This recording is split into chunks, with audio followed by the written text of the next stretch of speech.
พาเพิ่นมาหลอกตลาดดงเนาะ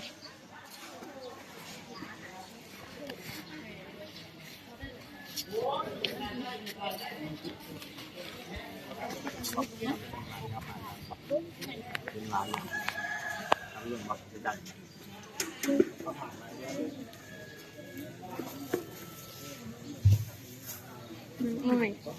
ของป่าตัวละพันอันนี้แสนซาวกระปูแดง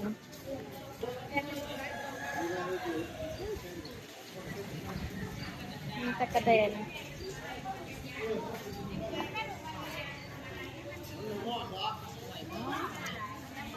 กล้วยปิ้ง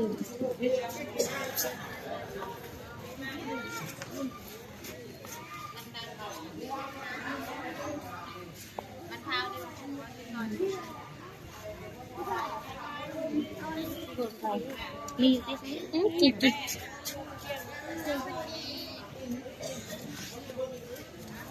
ข้าวมันกีบ403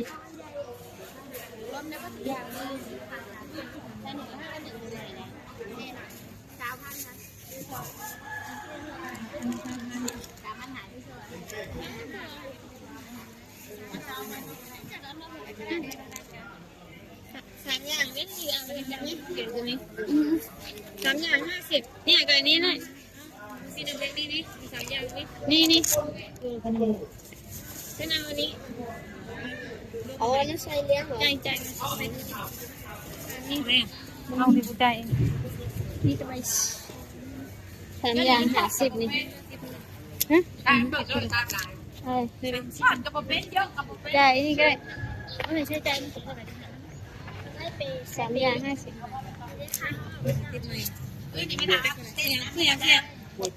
เอามาให้ที่กล้วยปิ้งดิ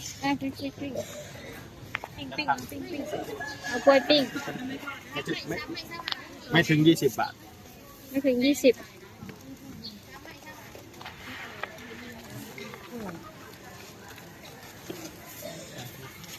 มันจะบอกแล้วไม่ใจลองชิมดูอร่อยไหมกล้วยปิ้งเสร็จเลยไม่ต่อไปจะไม่มีแล้วนะถ้าคุณทำอย่างนี้ลองถูกกล้วยปิ้งไปชิมอร่อยไหมไปชิมกล้วยปิ้งกล้วยปิ้งที่เราอร่อยไหมเราไปกินแม่หน้ากันกล้วยปิ้งทำไมไม่อร่อยหรอกินในที่ไหม้หรือเปล่าไม่เลือกไม่รู้จะไปรถใช่หรอเป็นชาวจะรู้ว่ากล้วยปิ้งจะว่าอันนี้ทุกอันนี้คุณนี่ใครซื้อด้วยนะ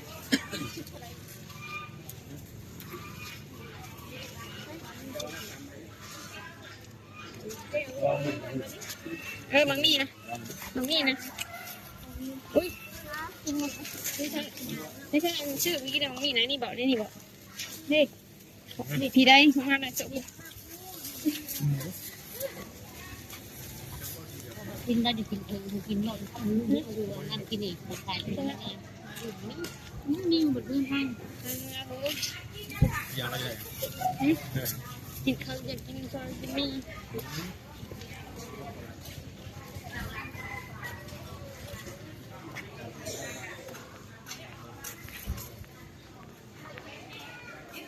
ตลาดดงนะอันนี้ซื้อกล้วยปิ้งนี่มาซื้ออะไรกันที่หลอดวะเอียงนี่บอกเขาบอกชาวมันหลอดนี่เขาเรียกเคยมันจะมี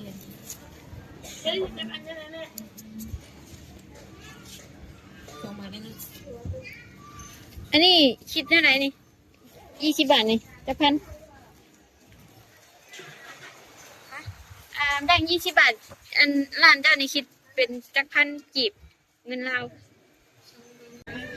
อ๋อนั่นใส่เลี้ยงเหรอใจนี่เอาในบุใจนี่จะไปสามอย่าง50นี่ฮะใช่ได้นี่ก็ได้ไม่ใช่ใจ3อย่าง50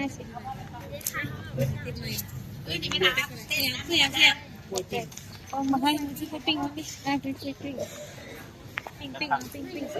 เอากล้วยปิ้ง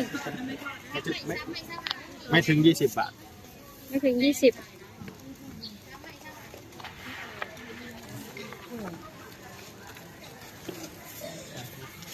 กินกันบ่แล้วไม่ใจลองชิมดูอร่อยไหมกล้วยปิ้งเจ็บเลยไม่ต่อไปจะไม่มีแล้วนะถ้าคุณทำอย่างนี้ลองถูกกล้วยปิ้งปลาจีนอร่อยไหมปลาจีนกล้วยปิ้งกล้วยปิ้งที่ลาวอร่อยไหมเอามากินแม่หน้ากันกล้วยปิ้งทำไมไม่อร่อยหรอกินในที่ไหม้หรือเปล่าทำมันเลือกหมดไม่รู้จะไปรถใช่ไหมเป็นชาวไม่ใช่ว่ากล้วยปิ้งจะว่าเห็นไหมทุกอันนี้คุณมีใครซื้อได้นะ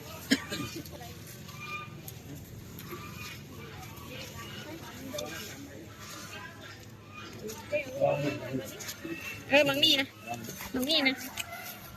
อุ้ยไม่ใช่ชื่อเมื่อกี้นะบางมีนะนี่บอกได้นี่บอกนี่พี่ได้มาหน่อยจบกินได้จะกินกินหมดนั่นกินอีกคนไทยนี่หมดเรื่องให้ยาอะไรกินข้าวอยากกินข้าวกินมี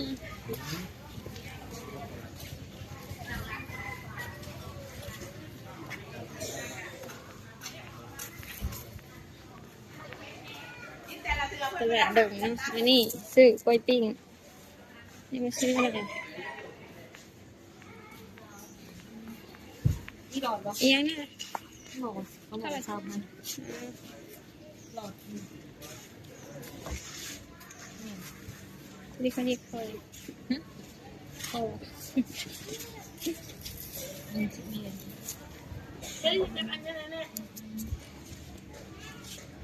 ส่งมาได้นะอันนี้คิดเท่าไหร่นี่20 บาทนี่จะพันได้20 บาทอันร้านเจ้านี่คิดเป็นจักพันกีบเงินเรา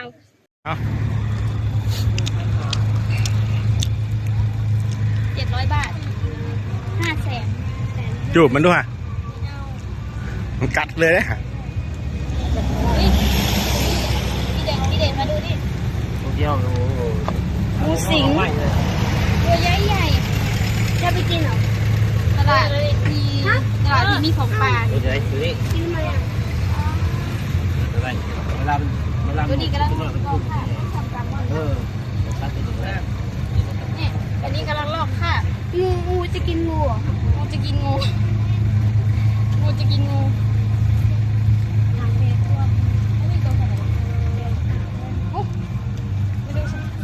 ของเราเอาแต่คนออกได้บางเราขี่ออกไม่แซ่บได้เนี่ยมันเป็นยาได้บางลองดูกินยอดไม้มันจะกินตัวทีบกินแต่กินแต่หมอกบอกกินนั่นคือยอดไม้กินยอดไม้บัวใบจีนต้องกินได้เลยแมงดาสดตุ้ยปะบ่ไหวเลยบ่นี่คือบ่ยังบ่ไหวละไม่เดือกันมีเด้อไว้เดือกันนี่ครับ6 ตัว50เลยเก่าเลยก็มีนกเขาตัวเท่าไรนกเขาจะว่าเต่าตัวเป็นโอ้หรือจะกินเต่าไม่ลงมาเยอะไม่ใช่เกือบแล้ว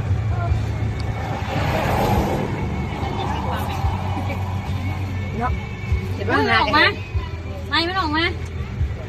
เนี่ยเอา เกิดหน้าหากินเป็นไร ไอ้นั่นหอยเชอรี่หรือหอยกวางมันเท่า ไว้นี่ไว้โขกถึงไว้ปังนะดิถ้าทอดเชอรี่กับแบบนี้ทอดเชอรี่เขาบอกกินไว้เดือนเลย โลเท่าไหรหอยเดียว ขายเลย100%เลยฮะ100,000 โลละแสนเท่ากับประมาณ200 เรากินไหม เอาดู 200 200 เอาดูนี่นะเลือกได้ปะสีเลือกอ่ะปะเอามึงได้เลือกเอ้า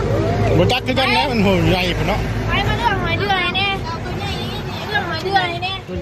ตัวใหญ่ครับในหัวบัวลายตัวน้อยเอาเลย เลือกบุเป็นนี่ไงเอาตัวใหญ่นี่ ตัวใหญ่เอาเดี๋ยวจะทุ่งย่าง กูนั่งกูนั่งนี่เรา ตัวที่บ้านเนี่ย แหวรอบหนึ่งมันเป็นล้านแล้วที่มังเลยนี่แหวรอบหนึ่งมันเป็นล้าน ร้านนี่ก็โอ้ยเงิน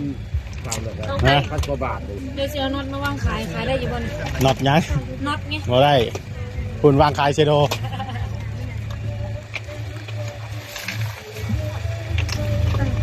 มันเบาลืมหนักใช่ โอ้ยทำมันเขากลับเลยจับสิง ลูกมันเก่ามากป่ะนี่มันยังอยู่ดิ มันเข้ากลับแบบใดอ่ะใช่ ระหว่างผมกินยังนี่ มันอยู่วางใดนี่ครับมันเข้าอ่ะ มึงจะพูน ในโพ่นบอก มึงจะพูนอ่ะเขาพูดลงไปมันจะเป็นเป่ามี มีจักโตนะ นี่ก็ตั้งแต่กระ10 หน่วย โอ้ ช่องหน่วยก็แต่มีผัวมีเมียสินะ อืม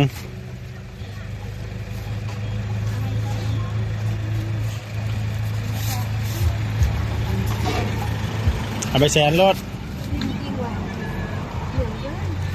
ไหนนะนาย 200 บาทคือมีตัวหนึ่ง โอเคจากโลก ใช้เลี้ยงปะกินข้าวเปลือกซื้อ เราตัวกี่บาทเนี่ย ๆฮะเนาะตัวหนึ่งเขาเรียก นกเขาบ่นะ ให้มันคันตอนเช้าเด้นกเขา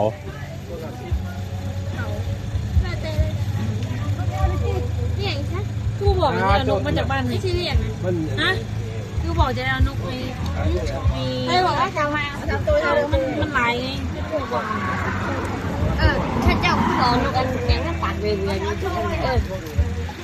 600,000 ใช่ใช่ใช่ยายเขา อันนี้6 แสนนะ บอนกอันสังกาดนะ หยอกไปซื้อ เต่าตัวกี่บาทนะ